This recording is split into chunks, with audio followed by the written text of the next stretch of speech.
హైవ్యూస్ ఏంది రెడ్డి అని గట్టిగా అడగాలనుకున్నా. కానీ నా ఫ్రెండ్స్ ఉంటే ఏంది రెడ్డి అని చెప్పేసి వైజాగ్ మా ఫ్రెండ్ ఉంటాడు, వాడిని అడుగుతాను నేను, నా ఫ్రెండ్లీ కాబట్టి. బట్ సుబ్బారెడ్డి గారు పెద్దాను కదా, రెడ్డి అని చెప్పేసి సంబోధించలేకపోతున్నా. సో రెడ్డి గారు ఇంకెన్నాళ్ళు ఆంధ్రులు ఎర్రి పప్పలు చేస్తారు సార్?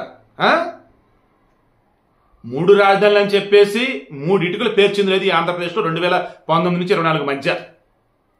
మరలా ఇప్పుడు హైదరాబాద్నే రాజధానిగా ఉంచాలా? ఎప్పుడు దాకంటే వైజాగ్ లాట పరిపాలన రాజధాని నిర్మాణాలు జరిగే వరకు అట.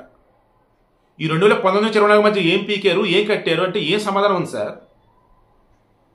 ఏం పీకారు అన్న వాడు వచ్చేసి వాళ్ళకి సంబంధించిందండి బాబు. వైసీపీలు గట్టిగా వాడుతూ ఉంటారు అవన్నీ.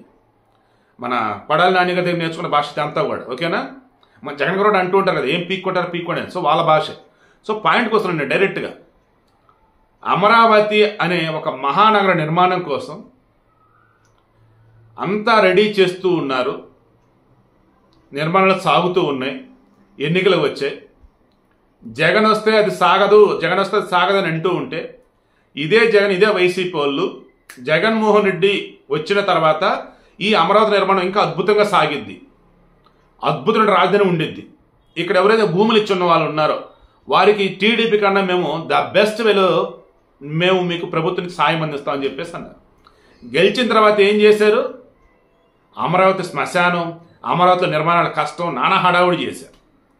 వైజాగ్ పరిపాలనా రాజధాని, అమరావతి వచ్చే శాసన రాజధాని, కర్నూలు వచ్చే న్యాయ రాజధాని అన్నారు. అవి కోర్టులో నిలబడవు.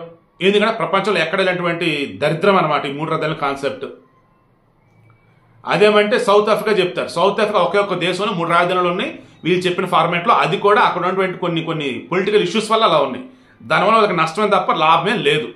ఇక్కడ ఉన్న కొంతమంది గొర్రెలు ఈ జగన్ చెప్పి వైసీపీ చెప్పి అనకూడదు కానీ నమ్మి నాలంటూ రెండు గట్టిగా మాట్లాడితే మా మీద లేనిపోయిన కామెంట్తో పిచ్చి పిచ్చి వాడితో ఇష్టం వచ్చినట్టుగా బిహేవ్ చేయటం. నిజాలు ఇవిరా బాబు అని చెప్తున్నా అర్థం కాదు. కోర్టుల దాకా వెళ్తే కోర్టులు ఏమని ఏంది అసలు మీరు చేస్తుంది, అమరావతి రాజధాని ముందు కట్టండి అని చెప్పేసి అన్నారు. మేము కట్టలేం, మా వల్ల కాదు, మాకు అన్ని వేల కోట్లు కావాలి, ఇన్ని వేల కోట్లు కావాలి, మా వల్ల కాదని అన్నారు. మరలా 3 రాజధానులు కడతారట. మరి కట్టలేమా అని అమరావతిలో చేతులు ఎత్తేస్తారు. మరలా మేము 3 రాజధానులు కడతామని చెప్పేసి అంటే మరి ఎలా నమ్ముతారేంటో నాకు అర్థం కాదు. ఇప్పుడు ఈయన సుబ్బారెడ్డి గారు వచ్చి ఏమంటున్నాడు, రేపు కోర్టులో ఇష్యూస్ అన్ని క్లియర్ అయిన తర్వాత మేము వైజాగ్ని రాజధానిగా నిర్మించేసుకుంటాం, పరిపాలన రాజధానిగా ఉంచుకుంటాం, అప్పటివరకు మాకు హైదరాబాద్ రాజధాని కావాలట. ఏందండి అసలు ఇంత దారుణం? ఏనాడో హైదరాబాద్ వదిలిపెట్టి వచ్చేసారు. ఏది ఏపీలో ఉంటే పాలకులు ఆనాడు చంద్రబాబు కావచ్చు, జగన్మోహన్ రెడ్డి ముఖ్యమంత్రి అయిన తర్వాత కూడా ఏపీకి సంబంధించి కొన్ని భవనాలు కేటాయిస్తే హైదరాబాద్లో అవి మాకు వద్దు మీరే ఉంచేసుకోండి అని చెప్పేసి కేసీఆర్కి చెప్పేసి వచ్చన్నారు ఆయన. మరి ఏం చేసేటప్పుడు నేను సూటిగా అడుగుతాను ఇదే. ఇంకెన్నాళ్ళు ఆంధ్రులు ఎర్రిపప్పలు చేస్తారు.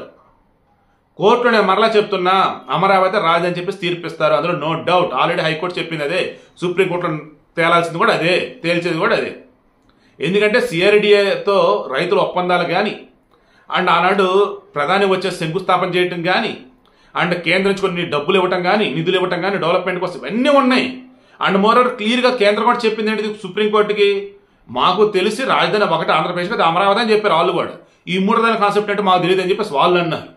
అరే ఇన్ని క్లియర్గా ఉంటే మరలా ఈ సుబ్బారెడ్డి వచ్చి హైదరాబాద్ రాజధానిగా ఉంచాలి, మేము వైజాగ్లో రాజధాని కట్టుకునేంత వరకు అని అంటున్నాడంటే ఎవరిని పిచ్చోలు చేయటానికి అండ్ ఎటువంటి మళ్ళీ దిక్కుమల రాజకీయాలు చేయటానికి.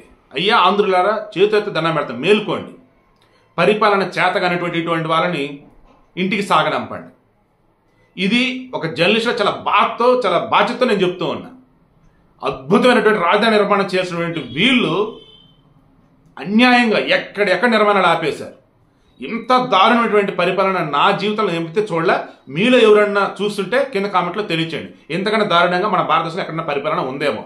ఎక్కడెక్కడ నిర్మాణాలు ఆపేసి ఎక్కడెక్కడ అబద్ధాలతో కాలం గడుపుతూ కోర్టు ముందేమో అమరావతి రాజధాని మా వల్ల కాదని చెప్తూ మళ్ళీ 3 రాజధాని చెప్పి జనాలకు చెప్తూ మరలా ఈ అమరావతిలో ఏమీ చేయలేమని చెప్తూనే మరలా వచ్చేసి కొన్ని వేల మందికి సెంటు చొప్పున చిన్న చిన్న అగ్గిపెట్టి లాంటి ఇల్లు కడటం కోసం భూములు ఇచ్చి ఆడెవ్వకూడదే బాబు అని రైతులు మొత్తుకుంటూ ఉంటే మీరే ఉంటారు ఏంటి బయట వాళ్ళు వద్దా ఏంటి అని చెప్పేసి హడావుడి చేసి దిక్కుమల రాజకీయాలు చేసి మళ్ళీ హడావుడికి ఇల్లు కట్టేసి అక్కడ వాళ్ళకి ఓట్లు ఉండేలా చూసుకుంటే గెలవచ్చని అనుకుంటే ఈలోపు కోర్టులు వచ్చేసి ఆపండే బాబు అని అంటే మళ్ళీ అప్పుడు ఆపి అదే వాళ్ళు కోర్టులకు వెళ్ళారు, వీళ్ళు అద్దె నిద్ర హడావుడి.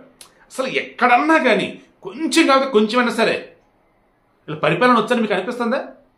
వీళ్ళు ఏ కాడికి రాజకీయాలు చేయడం, ప్రజలను అమాయకులు చేయడం తప్ప ఏమన్నా అసలు చేస్తున్నారా? అదంటే బటన్ నొక్కే డబ్బులు వేసి ఏం బటన్ నొక్కే డబ్బులు వేస్తారు? వీళ్ళు జేబులోదే భయంకరంగా అప్పులు ఉన్నాయి ఆడ. అభివృద్ధి చేత కాదు, అడ్మినిస్ట్రేషన్ చేత కాదు, దానికి తోడు కబుర్లు. అదేమంటే జై జగన్ భజన చేసేవాళ్ళు. ఏ మనుషులో ఏందో స్వామి. అయ్యా సుబ్బారెడ్డి గారు, ఒకసారి మీ 3 రోజుల కాన్సెప్ట్ ఏంటో, అమరావతి రాజధాని నిర్మాణం ఎందుకు ఆగిందో ప్రజలకు అది కూడా ఎక్స్ప్లెయిన్ చేయండి.